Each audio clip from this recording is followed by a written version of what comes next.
Now in this video, let us import our data, which is right here.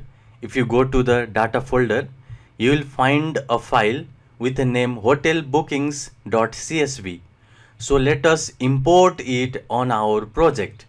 So for that, we are going to take the help of Pandas library, and we have imported it right here with a name PD.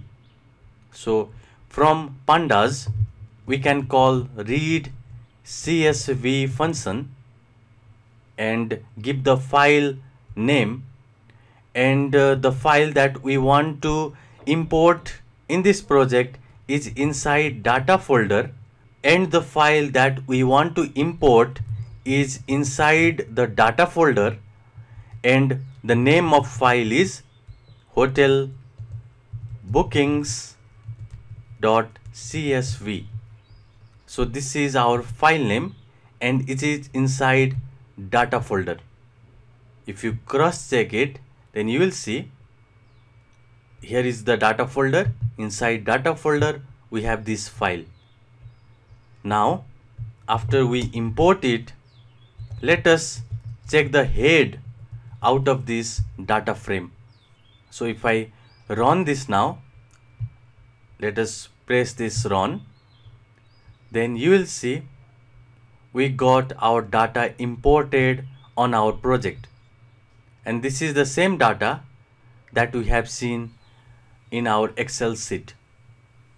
So we can see so much of data right here, but the head function will only print the top 5 of our data, the top 5 rows. If you want the top 5 lower rows, then we can call the tail function instead of head and hit play button. Then you will see we got the last 5 data. So in this way we can import the data with just a single line.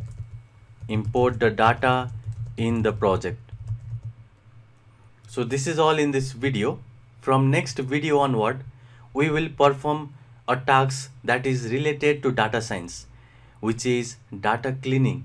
It is very important task, and this is the must do task if you want to build any machine learning and data science project.